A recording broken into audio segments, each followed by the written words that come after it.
Mungkin pertama kita akan lihat, kita cek-cek dulu bro. Secara makro ini kan kemarin Trump itu ada ini ya, ada ngomong kan sama Xi Jinping ya. Ya. Dimana kayaknya mereka mau deal tarif. Dan kemarin sempat gue info juga di dalam. Itu harganya masih 112.000 itu ya. Yes. Coba mungkin dibuka Discord-nya dulu bro di situ. Ada beritanya. Jadi teman-teman bisa dapetin berita juga di dalam ya. Kita langsung share dari Bloomberg juga beritanya. Di situ gue bilang bakal 114.000. Tapi ternyata gue salah bro. Lebih tinggi lagi ternyata. 115.526 ya. Dan Cina ini kayaknya mau deeskalasi ya. Washington DC ini kayaknya pegang kendali dan sepertinya dari dealnya emang Trump apa the art of the deal ya. Kayaknya dia menang bro dari dealnya ini ya. Karena US dari tarif ini banyak teman-teman yang nggak paham kan tentang tarif ini. Ya. Ini ngecekek Cina punya Cina punya ekspor. Karena kalau kita lihat secara data bro, manufacturing PMI di Cina itu turun di bawah 50. Ya. Jadi Cina itu ekspornya kena cekek karena tarif US ini. Dan kalau kita ngomong apakah yuan bisa ganti dolar, enggak. Karena dolar tuh selalu jadi global cost of capital. Jadi kita lihat di sini posisinya adalah Washington DC dan Cina. Ini kayaknya US yang menang dalam dealnya tarif kali ini. Dan tarif itu ada sensitif ke beberapa sektor. Ada 3 sektor yang paling sensitif sama tarif. Pertama tuh otomotif pastinya. 2 itu energi. Ketiga tuh teknologi bro. Nah dan kripto ini kan masuk ke tech. Jadi banyak yang bingung kenapa Bitcoin tuh harganya naik turun nih. Kalau misalnya Trump ngomong apa tentang tarif. Karena teknologi, energi, sama otomotif, mobil itu sensitif ke tarif. Jadi harusnya kita bisa lihat Tesla tuh naik kali ini. Saham-saham seperti BYD mungkin bisa naik.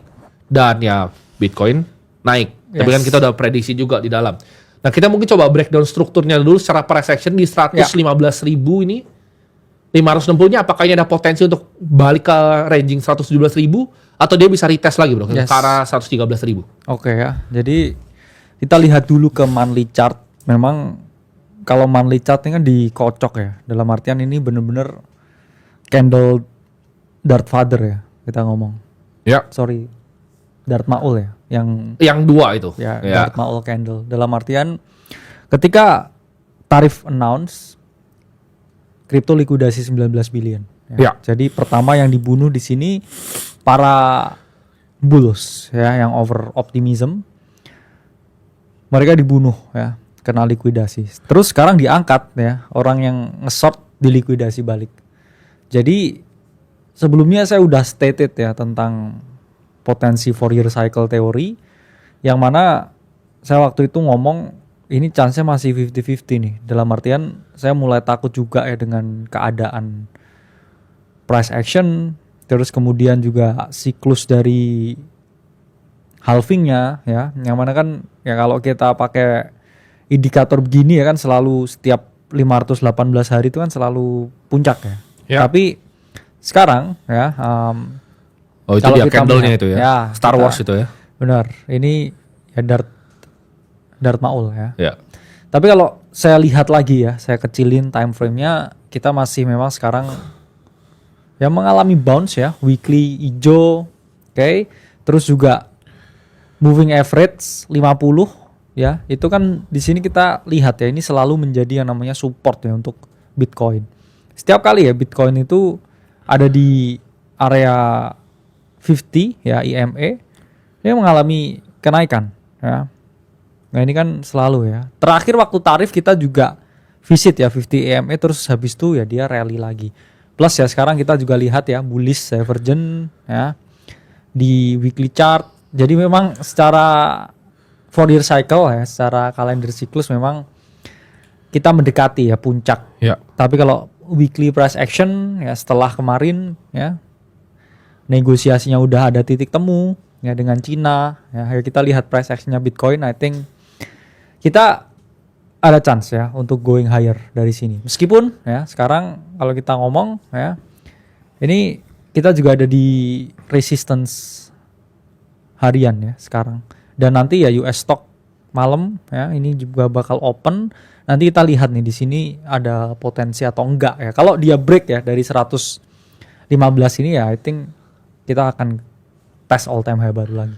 Ya, jadi ada potensi ya. Kita bahkan bisa testing all time high dan ini cycle-nya bisa agak sedikit lebih extended dibanding sebelumnya ya. Benar, karena ya balik lagi kayak Fourier cycle itu kan datanya terlalu dikit. Iya betul. Sampelnya terlalu dikit. dari kayak 4 siklus sebelumnya ya, terus kita kayak figure out ya,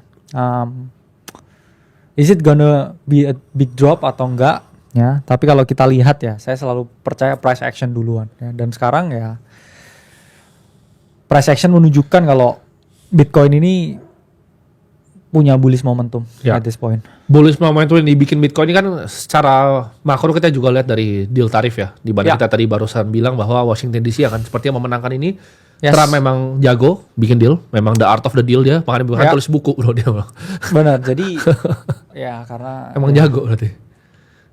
ya Trump is a genius ya, genius media public play ya, dan ya itulah mengapa kayak always have Bitcoin ya in portfolio. Ya, Kita dan selalu punya ini. secara family-nya mereka juga sangat hyper bullish di kripto ya. Karena kan Trump sendiri hartanya kebanyakan dari kripto bro. Udah bukan dari real estate lagi. Jadi teman-teman banyak yang billionsnya dari kripto ya. Ya, banyak yang nggak tahu. Dari kripto. Jadi Trump itu bukan kaya dari real estate, tapi sekarang dari kripto. Jadi kalau tanya Donald Trump hartanya dari mana? Apakah dari gedung-gedungnya? Enggak ya. Dari kripto sekarang. Banyak kan tuh cuma licensing bro. Jadi cuma nama-namanya doang ditempel di gedungnya, dia bukan punya dia. Ya, Hartanya tuh apalagi keluarganya kan, anaknya itu sekarang kan kayaknya tambah kaya terus bro. benar. Ya. Dijen kan dia. Dijen tuh dia kan nganu ini apa? Akun Hyperliquidnya naik terus. naik terus ya. Jadi win rate-nya di atas kita gitu ya. Jadi Iya. kalau mau ikut itu Benar. Baron Trump punya VVIP kan, saya sih ikut sana ya. Benar. Bukan ikut kita. Ini ya Baron VVIP. Iya. Jadi Baron VVIP itu emang Iya. luar biasa, dia selalu bisa buka di momen-momen yang pas ya. Yes. Dia bisa buka di momen-momen yang pas.